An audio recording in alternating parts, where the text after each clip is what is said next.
Okay, I think we're going to get going. So, hello everyone. I'm Matthew Bishop. I'm moderating this session on innovation and partnership, NORAD redefining what it means to be a bilateral agency. And before we do the proper introductions and everything, we are going to see a brief video about Catalyzing Change Week and Catalyst 2030. So I'll hand over to our tech people to run the video, and then we'll get started. Catalyst 2030 started life as a WhatsApp group among social entrepreneurs, connecting to envision real transformational change. Launched at the World Economic Forum in January 2020, it's grown into a global movement accelerating change to ensure the SDGs are reached by 2030. Fueled by passion, our 550 members working in 175 countries have collectively put in an amazing 50,000 volunteer hours, touching the lives of 2 billion people. And we're driven by values, to which we hold ourselves accountable. 2020 was a busy year, co-creating 3 reports with partners and producing one of our own. Inviting high-level guests to participate in the Catalyzing Change campaign, hosting fireside chats and expert hours, which will be continuing in 2021.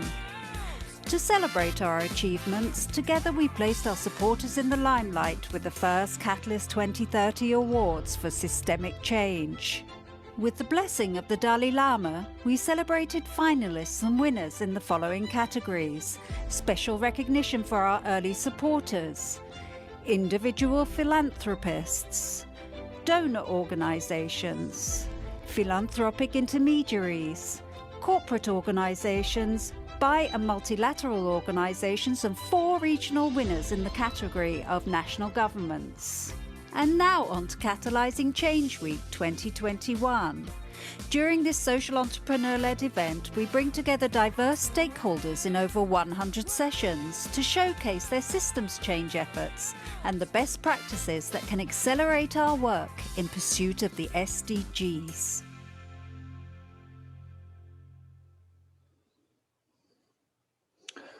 So hello again, and welcome to all of you wherever you are in the world, and welcome to our 2 panelists today. We have Bård Solhjell, who is the Director General of Norad, which is the Norwegian International Development Agency, and Elena Bonometti of Tostan, which is a social entrepreneurial-led organization that works on issues of female genital cutting and development.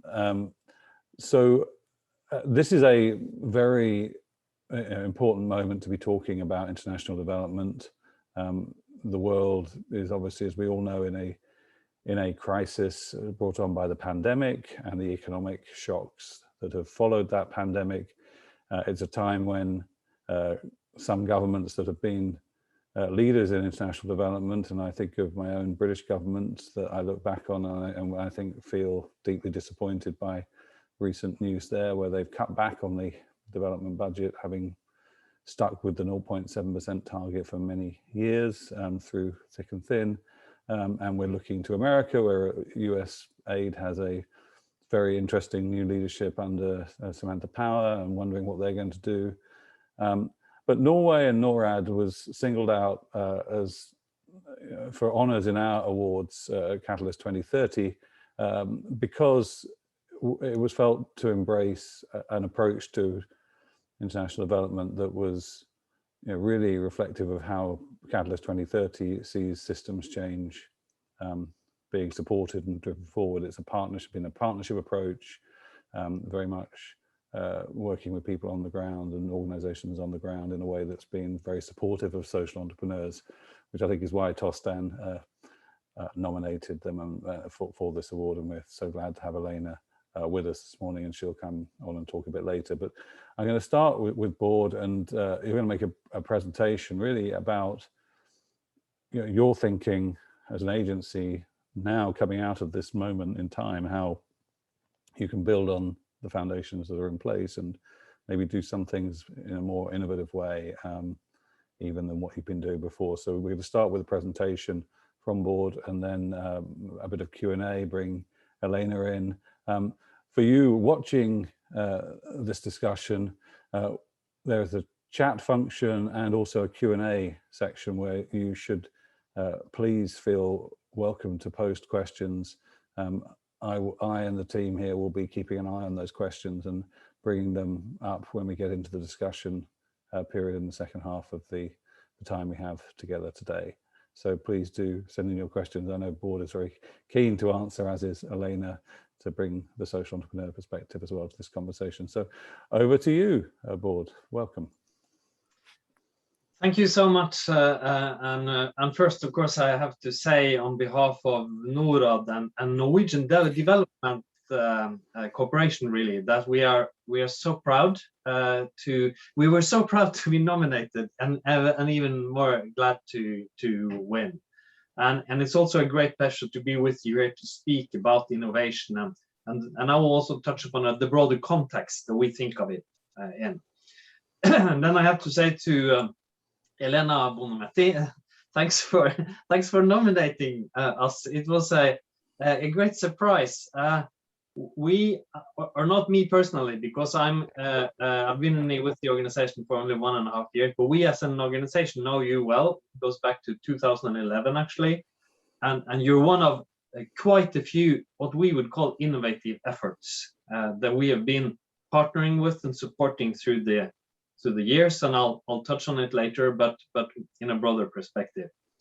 So after those thank yous, before I start my presentation, allow me a little bit of framing, because I think you put it very well, Matt. We're in a defining time, I believe, in many ways. Okay, after a generation of social and economic progress, with all its problems also, we have had some progress on many areas.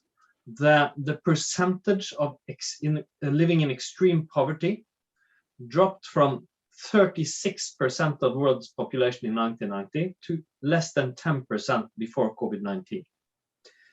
We've seen fantastic health progress in child mortality, killer virus diseases in everything from AIDS and malaria to, of course, polio. Fantastic story. A lot more kids go to school, or rather they did go to school up until recently, till COVID-19. More people have electricity and so on. So we have been living in an age of progress. Then enter COVID-19, of course. And we know now that COVID-19 is not just a bump in the road. It's a defining moment, at least for this decade, I would say, or the larger part of this decade. Okay, so the World Bank says we could see a rise in extreme poverty of, let's say, 100 to 150 million this year. The first time with poverty rising in more than 20 years. And that's probably a quite conservative prognosis. Right?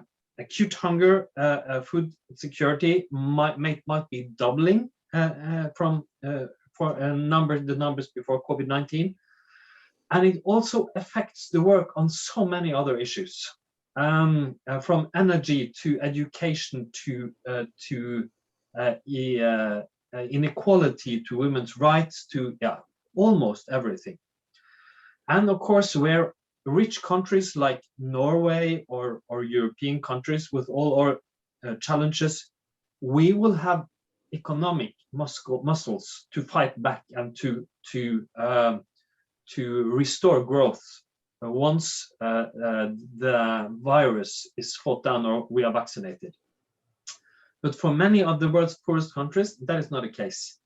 They are much weaker economies. Many of them have much bigger debt problems than just a few years ago.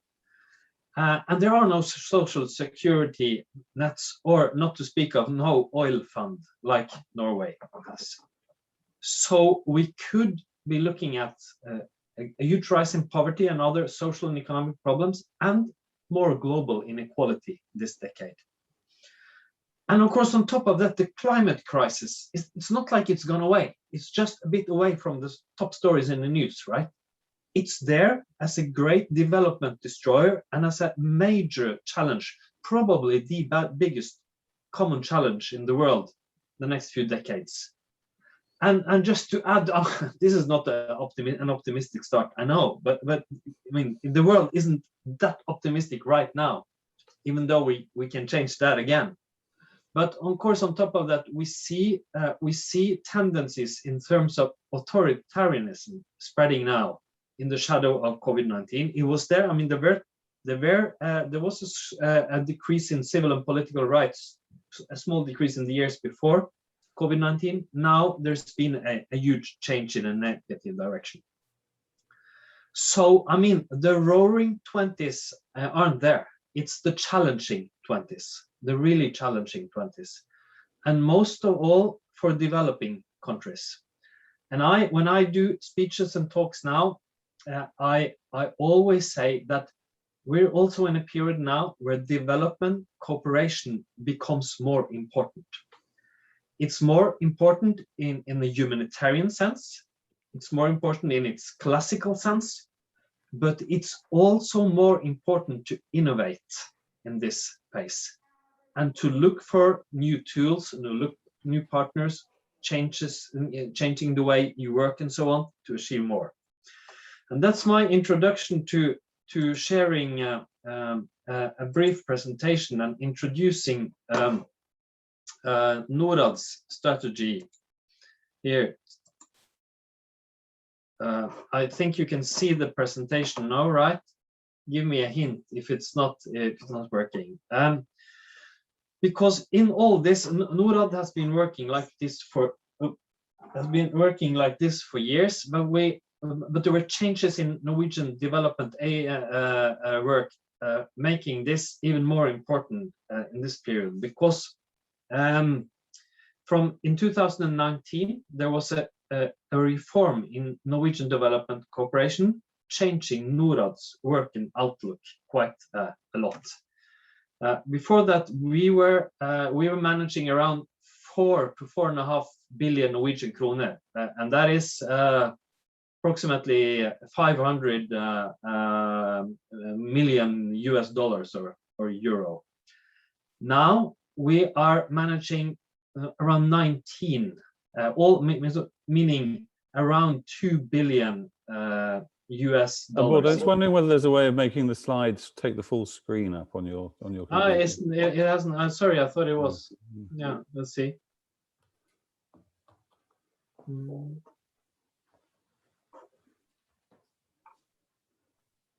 mean, we can see them, but they're a bit smaller. Yeah, I see what you mean. Yeah. I think I'll take it down and up again. See.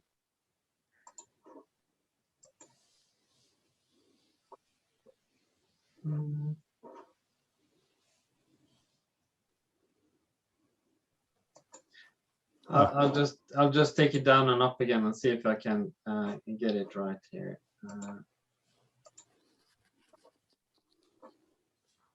Is that better? We're not seeing it at all, I think, at this moment. No.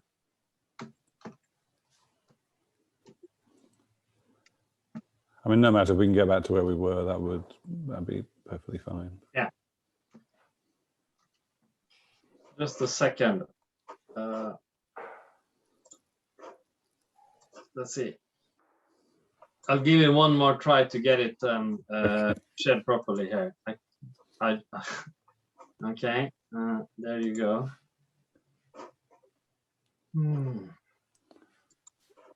Yeah. So if you run the slideshow, maybe that's. Okay, you still can't see it? No. I think if you go up to slideshow on the top there, I think okay. I think this is fine. We see it. Oh, great, perfect. There you are. Super. Okay, thanks. No, it changed our outlook. Of course, we've got we're gonna manage a lot more grants, and we've also given clearer goals on performance, right, for what we are going to achieve. Also, meaning with the world changing around us, that we decided to even more systematically move into innovating and looking for new ways of performing on development assistance. So what are we doing? Well, what is an innovation to us? Well, it's a process where we are looking for channels or partners or methods or areas where new ways of thinking and working are involved, which are actually useful in the real world, which can achieve results on the ground. And what we did with our strategy then was to set ourselves some very clear goals on moving into or on doing innovation work. Thanks for helping out there. See, so first, to use the Sustainable Development Goals as our framework, because they are the closest to some kind of common work plan the world has, and it especially we see that it connects us with new types of partners, right? It's people are familiar with it in parts of the private sector, in NGOs, in organizations, even in academia, in other places, areas. So it is a way of connecting beyond the traditional development space. Secondly, we defined our main task as investing more strategically in cooperation with our partners. So looking at things strategically to us is taking an aim and then moving on it, making sure that every small decision we take is in the direction of the aim. And thirdly, we're building an operation, even stronger operational knowledge and insights, which I call facts-informed policy, to make this happen.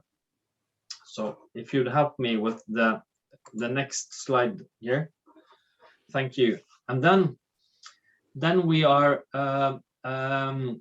we have set 5 strategic priorities, and I will only stop briefly at number 4 here. There's a lot to say about the others as well, but I'll talk about number 4, to be a champion of innovation within development cooperation. So if we move on, what is that?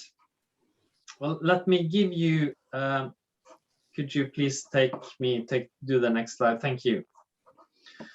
So what is that? Well, first of all, it's about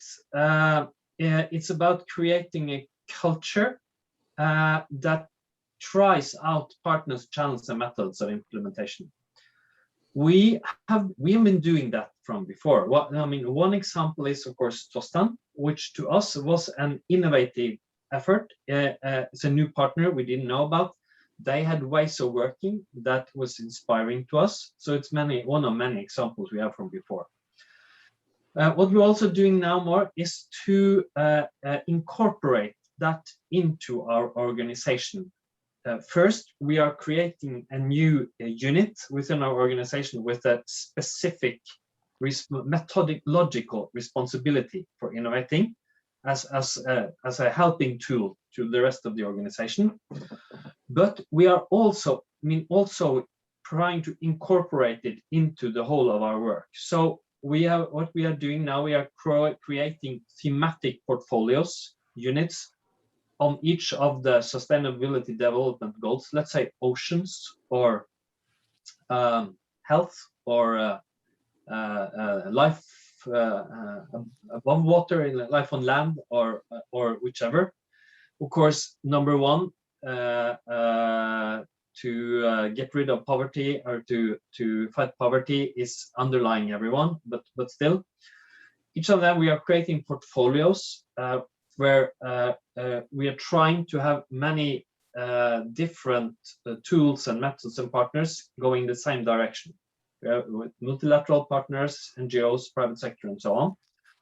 But we are also, of course, the main tools will be familiar partners, agreements with partners we know, and so on. But we will also try to incorporate innovation, trying out new things into portfolios. And our work, our goal will typically be to first try out things on a small scale. Maybe there's a quite small grant to a new innovative effort. We know that all won't work. And then trying to identify which works and to scale them up, and maybe even spreading the methods to other parts of the organization. So this is challenging, of course, in many ways, because, for instance, we are like other development agencies. We have to follow very strict rules. Taxpayers demand to know what money is spent for. We are spending them in areas and countries we know too little about. They're very complex also. So it's a challenging way of working for us, but we think it is necessary also to get, to actually invest strategically and get even more results. The last slide, I just wanted to show you a few examples in addition to Tostan that we have been talking about what it could be, and that's a very important point. It can differ a lot. It's not like innovation means something digital, right? It could be about how to reach the most vulnerable people in the most complex conflict states, as poverty moves from more and more into some of the most difficult areas to work in the world, right? So how do we innovate in working with our partners to actually do that? That's one type of innovation which is important to us. Another is that we are trying to innovate on how we are actually thinking about even working with it. For instance, now on health, right? How can we work with other countries to raise the necessary means for the global health work? Do we have to think differently about raising funds? Do we have to think about beyond the traditional aid sphere and so on? That's another area. And two that I mentioned here, we are like others using catalytic development assistance, but it's not today. It's not a big part of our portfolio. Partly also because there are very mixed results, right? So what we are doing now, we are looking empirically at what has actually worked in other countries and other contracts. What kind of instruments do our partner donors have? What has worked and not worked? What is done on research? And looking into it. And then we are also looking at it from in different sectors. The area where Norway has done much here and other countries as well is, of course, renewable energy. And the example here is from one of the instruments we have. It's a guarantee instruments where we can mobilize private capital in the region of up to 25 times what we're investing.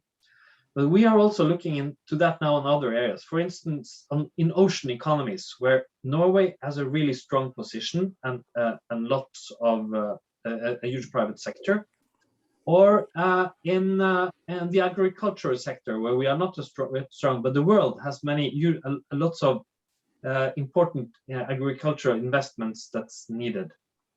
And also, it's important for us to say that when we are thinking catalytically, we are trying to think the end results, not what's useful for Norwegian companies, what's useful for mobilizing change in our partner countries. Another example is also on this slide, and that's what we call digital public goods, which we have done a lot of work with other key countries like Sierra Leone, Estonia, but also with UNICEF and other multilateral actors. So digital public goods are, of course, services and tools that could become public goods and thus useful for all to invest in and use. And one example, of course, could be free learning materials, right, for education. Okay, not everyone in the world can use them, but quite a few places in the world you could use digital learning materials from books to other things on devices if it was freely available, and it would spread much faster. Another example could be weather services. Okay, so today, wherever you are in the world, you can have a very good weather service that doesn't need to be built up in Malawi. The solutions are produced many places with data of really high quality weather services. So if it was a digital public goods, it could be tapped into and also adjusted from most places in the world. Extremely extremely cost efficient, but also high quality devices if it's done in the right way.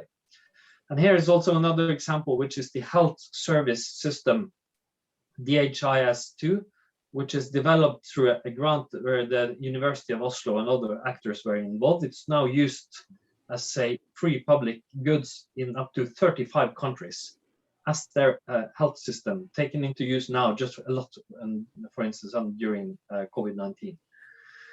So I'm just taking down the presentation now. This is one of many examples, or many examples of our innovation work. I think before I end now, the most important thing I want to leave behind is, of course, that first, innovation will be most efficient if it's integrated into your organization.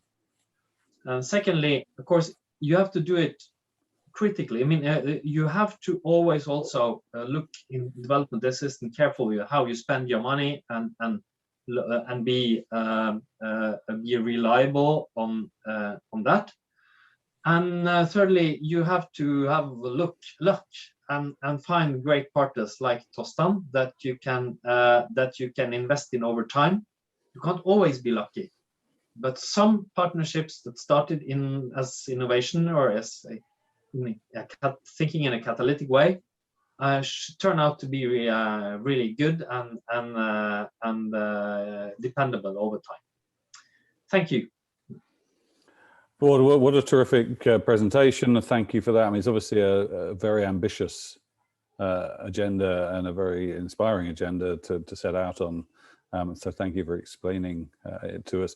I want to ask one high-level question, then maybe a couple of more granular questions around the innovation strategy part of it. And then I'm going to bring Elena in. At a high level, obviously, Catalyst 2030 was set up to focus on systems change to achieve the SDGs. And so it was good to hear you still talking enthusiastically about the SDGs. So I know at the moment, on the global political agenda, there's a lot of trying to figure out how do we sequence what we do at the moment. There's the immediate priorities of, can we get money into particularly the emerging economies, but every economy, how do you stimulate a recovery? How do you ensure vaccine justice so that everyone is getting a vaccine rather than just people that can afford it? And then obviously looming over this is the COP26 climate change summit later in the year. And I mean, with the SDGs, or the Social Progress Index, which is part of Catalyst 2030 and which I co-founded, I mean, we've basically calculated that currently the world was not going to hit the SDGs on current trends until 2082, and now it's 2092. And it just why do you still feel it's relevant, and how do we think about how it plays into these other what seemingly more urgent pressures to act to stop the kind of deterioration and increase in poverty that you alluded to at the start of your presentation? And that's a great question. I mean, okay, truth be told, right? I think we knew before COVID-19 that, I mean, actually reaching the Sustainable Development Goals, I mean, like 100% score, would be extremely difficult by 2030.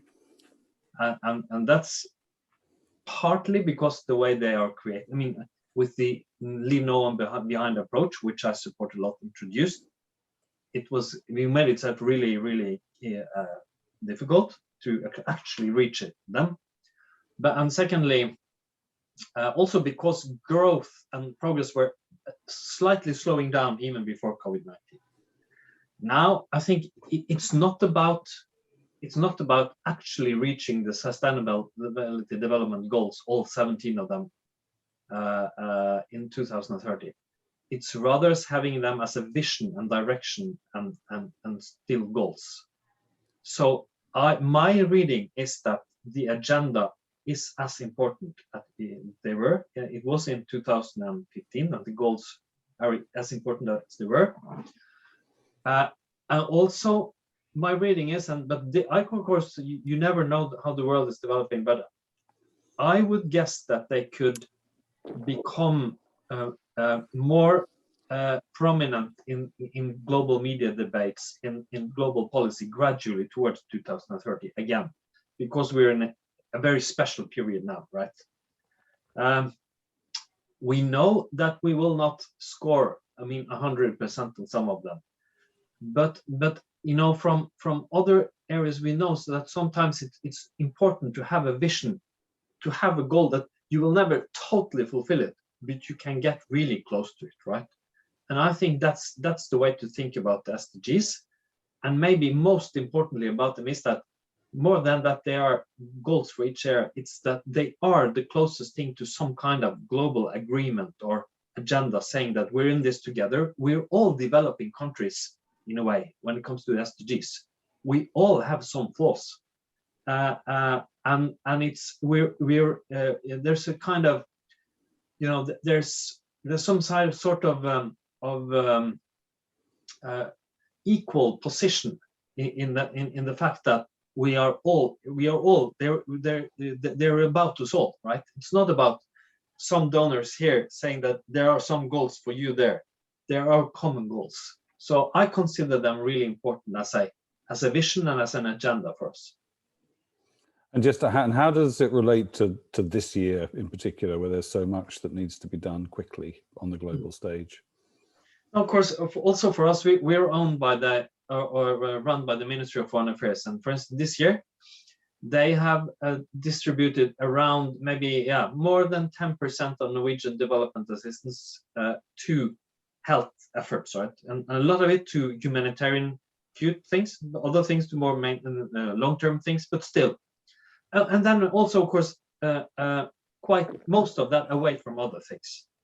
So for everyone, this you can't just make you can't not deal with the world and what's happening.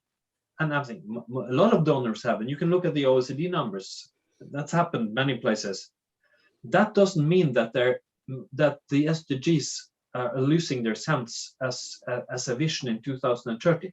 It just means that we're somewhat off the track, and we were dealing with some things as we go. So that's basically how I look at it. But of course, also COVID-19 will be with us. It has taken us back years, also in progress. So that's a bigger impact this year is making, or the last year.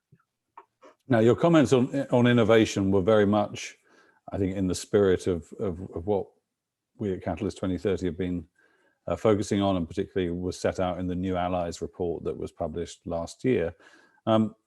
When I think about government, and indeed many other partners, but particularly government as it tries to partner around innovation, I think often there are three or four issues that come up that stop government being a good partner. One is a focus on symptoms rather than underlying causes, and sometimes that can make the underlying causes worse, create dependency and so forth.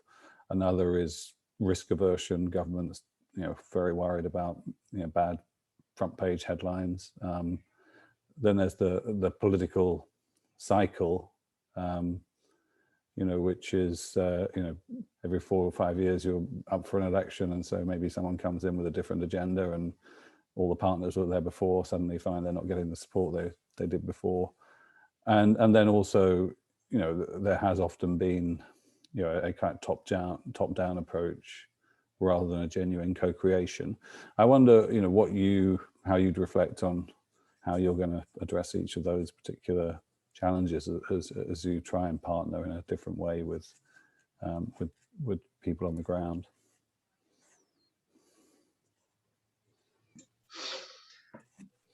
politics can be very annoying, but if you didn't have it, we didn't have a democracy. So in a way, I think it's the other side. It's basically a good thing that we have democratic states, politics and politicians changing the course, doing changes. I think everyone working with development assistance know examples where we have thought, why did we start that, or why did it was stupid to change this now. But I'd rather think that that's one side of it. I also find that the fact that there's political competition and change is also a form of innovation, right? Because political parties make programs and they kind of challenge each other. Mute. Sorry, am I on mute? We can't hear you at the moment. You're back. You're back. Okay. I was saying that it's challenging, but still, and in the Norwegian polity, I find that this is not a big challenge either. We have quite broad agreement about the level of development assistance and many of the main areas of it. For instance, that the health, climate, for instance, energy, education should be important. There's a huge agreement on that. So we have been able to look ahead, and I mean, short-sightedness has not been a big challenge in my view. But this political systems differ a lot. But what of course can be challenging is the sudden changes of priorities that sometimes come up, and we saw that. Of course, we have partners that felt that way about changes in priority, right, last year, right? So that is a challenge, that can happen. Many will know examples, but again, I would probably argue that the sudden changes to the needs of the health sector, food security, and so on, was probably the right thing to do because there was an acuteness to it. And okay, the consequence is that some other things that we should have done didn't work out that well. Thank you. So I'm going to bring Elena in, Elena Bonometti. And you nominated Norad for the award, and I just wanted you to talk a bit about why and what they do well as partners in development that made you want to celebrate them. Thank you, Matthew. Thank you, Bård, and thank you to all the audience, to all the people that are listening to us. Thank you for your time today. So my name is Elena. I'm the CEO of Tostan. For those who don't know, Tostan is a West African-based organization. We have partnered for now 30 years. It's this year our 30th anniversary with communities at the grassroots to really accompany them to define and to fulfill their vision of well-being.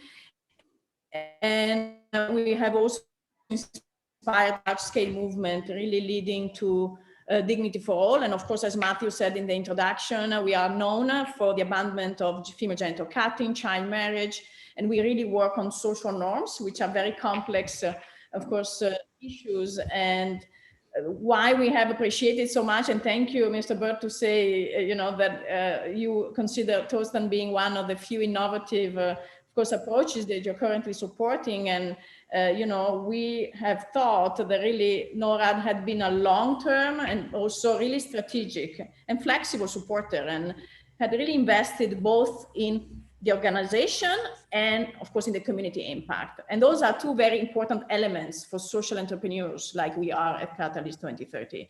We thought that also that innovation, that you believed in the innovation that we were suggesting and wanted also to take it to scale. And you were there to support us when we wanted to spread that programming.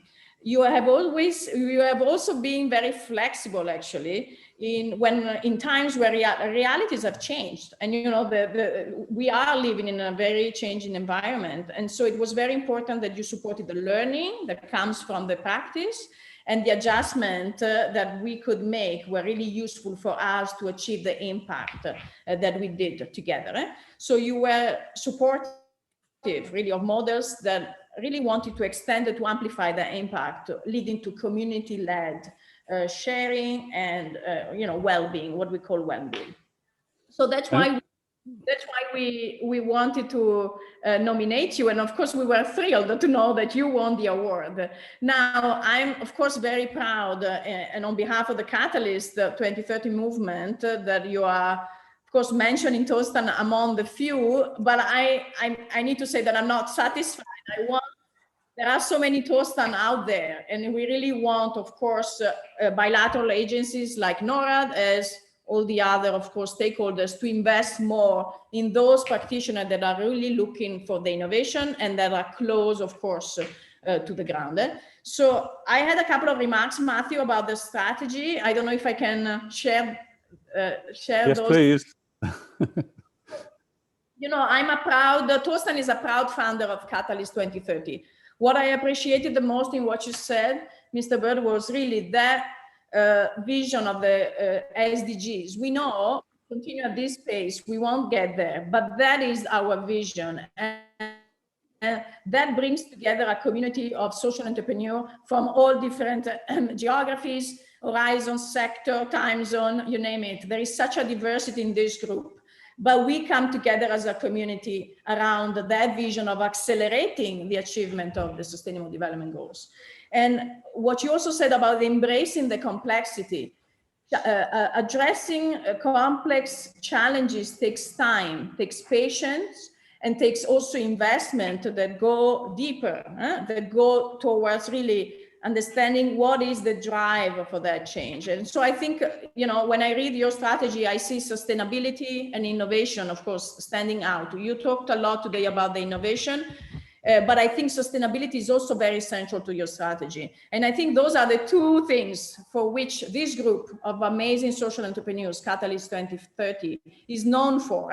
It has been awarded for, because all of us have also been vetted and awarded for the work that we have been doing very patiently and very persistently. So I think I'm so thrilled to hear that you're going to invest strategically in finding more of those Tostan. And we are so proud that we can share today our experience and say what has worked really in our relationship, so that other bilateral agencies can really be inspired by what you have been doing, and then push it forward with you in really a community that needs to achieve more. So Matthew, I had a couple of few remarks about what it brings really to do things differently, as you said, rethinking the system. Because actually, when we came together as Catalyst 2030, and this was pre-COVID, we really were eager to say, we need to rethink this system. This system is not going to take us to the achievement of the Sustainable Development Goals. We need to do things differently. And that's why we came together. And you can't believe how proud all we are to have this Catalyzing Change Week, to have had the award. In just 1 year, we could achieve so much. And I think the key word of what we think, it's a good relationship, it's a good partnership between, of course, our communities, the one that we serve. They are at the center of what we do, all of us at Catalyst, but also, of course, with partners, important partners like you are, that are going to invest billions into really making this happen. And us, of course, as practitioners that bring so much to the table. I think the key word is co-creation. Co-creation, because there are interest, of course, interest on your side from your taxpayer. We know that it's not easy to sponsor what could potentially be a failure, because, embracing complexity and working with communities to accompany them, we know that that is not straightforward, that is not linear, that these are feedback loops.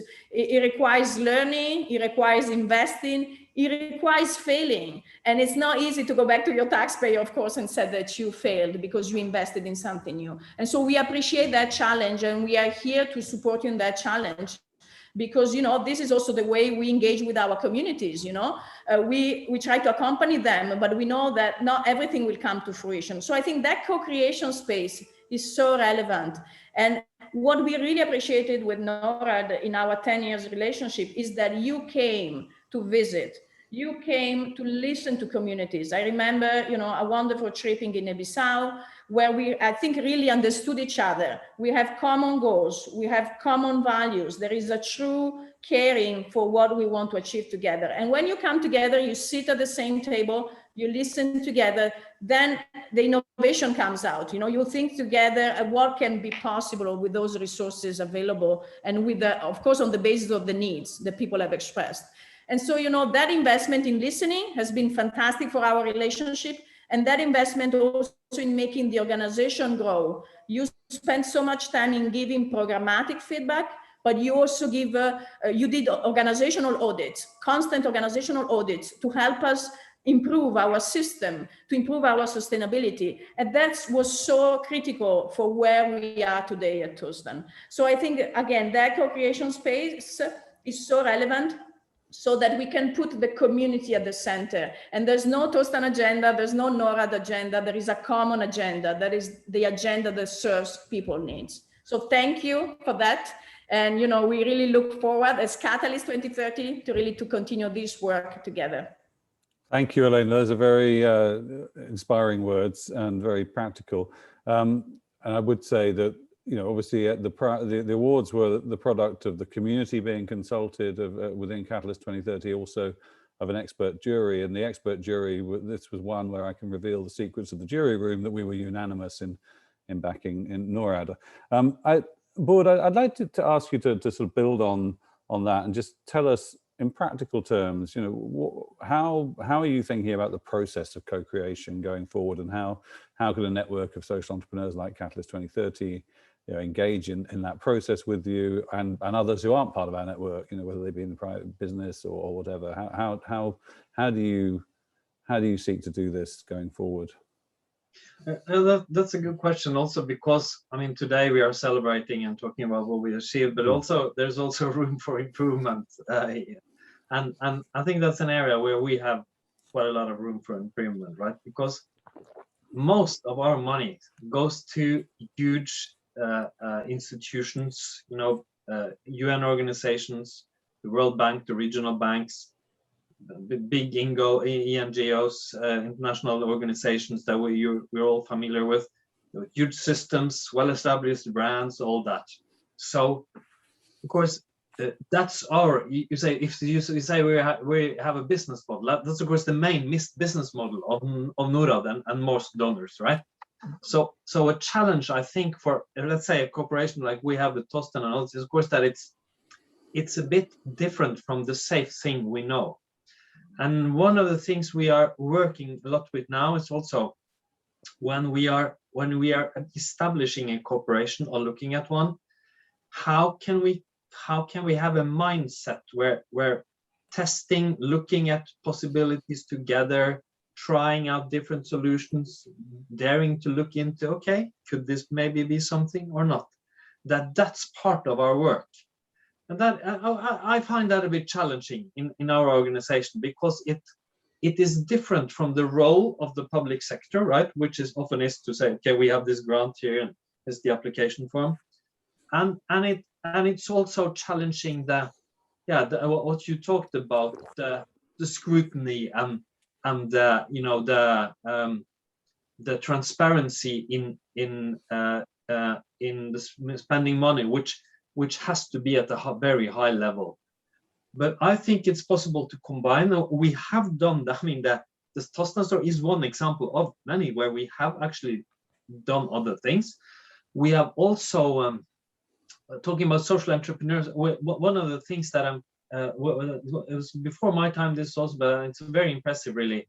We have, together with Innovation Norway, which is the official innovation hub, so to speak, of the company owned by the ministry, we've built with some money, we've built an arrangement where companies can actually apply on to money to innovate, where it's part of the deal, where you say, okay, this is for innovation, it is for testing new things, right? So it is a bit different than the billion that we are going to spend on healthcare in Southern Africa, which has to be different. So we are, and quite a few small companies, startups, social entrepreneurs have either have applied and even gotten grants from that and developed solutions, or they have taken a solution or a product they have in Norway and said, okay, maybe we can transform this into something that's useful in developing countries. And that's that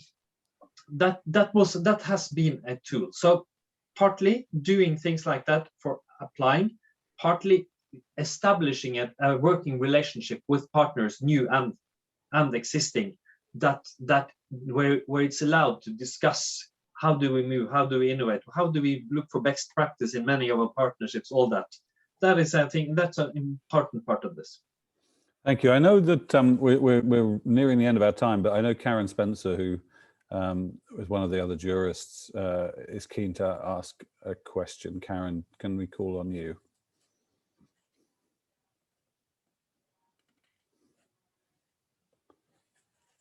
Is Karen there? Can we unmute Karen? Oh, I think we may have a complication in unmuting you, Karen. So do you want to type in the question if we can't unmute you? In the meantime, we can hear you now, Karen, you're on. Great. Okay. I was curious to hear about ideas for further collaboration with Catalyst. If you had any thoughts, if you've, whether, as Elena said, there are so many people here.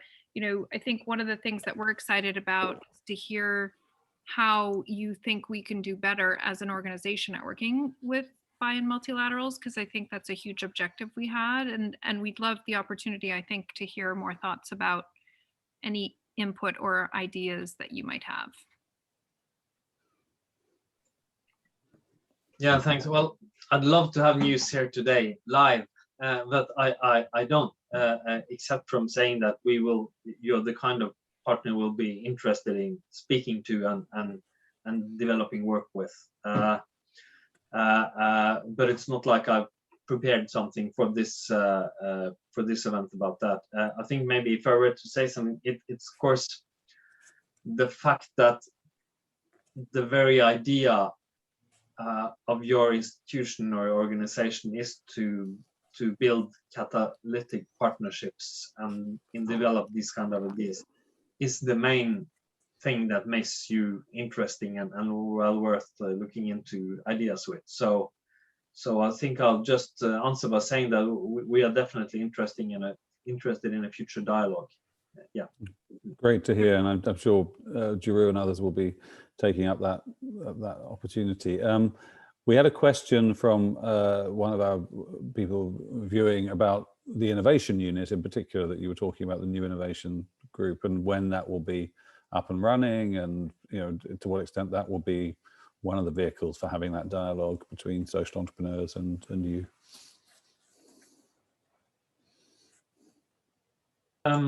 Yeah, let me say a few words about it. It's not up and running yet. We're going through an organizational change, which will be operative from the 1st of September. So it's a unit. We decided to have a unit where innovation is the idea. It will not be big because putting aside innovation as that's the office down the corridor. If you're looking for innovation, just around the corner, and then that's not a good idea how to innovate. Innovation has to be part of the culture of the organization.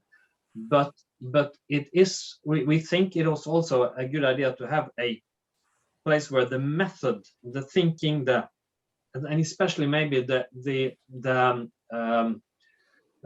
looking for new partners and new ideas and developing beyond what we have already is the idea. So it will be a small unit set up with that very aim.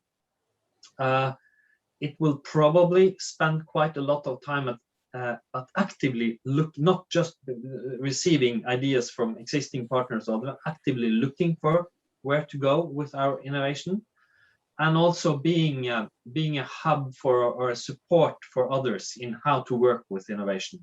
And our digital team, we have a really small but strong team on digital public goods, and that will also be part of that unit. Great. And we have one other question which builds on that, which is, you're talking about being a champion of innovation and working with new types of partners. What does that mean for SMEs and local civil society? And are you actually signaling, I mean, you mentioned many of your partners are very large. Are you signaling really a significant shift towards doing things at the most local level possible? Yeah, that's an important question, because we are not an implementing partner. So everything we do, whether it is innovative or just very big and mainstream, we do with a partner. Whether it's Tostan or the World Bank, right? It's through others. Meaning that this is an important discussion for us also, because how do we actually get down on the ground?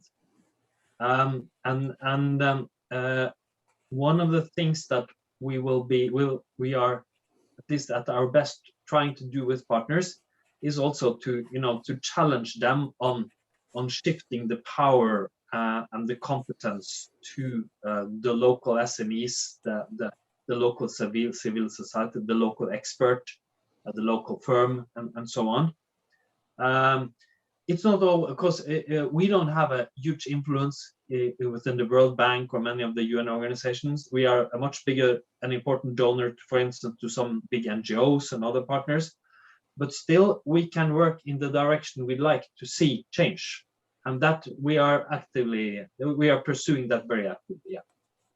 Thank you. Well, we're pretty much out of time. I just wanted to sort of end by asking you if there was one challenge you would throw out to us as an organization, and perhaps one challenge you might throw out to your peers in other development agencies around the world for this next 12 months. What should we be prioritizing? Well, except from nominating Norad to more prizes.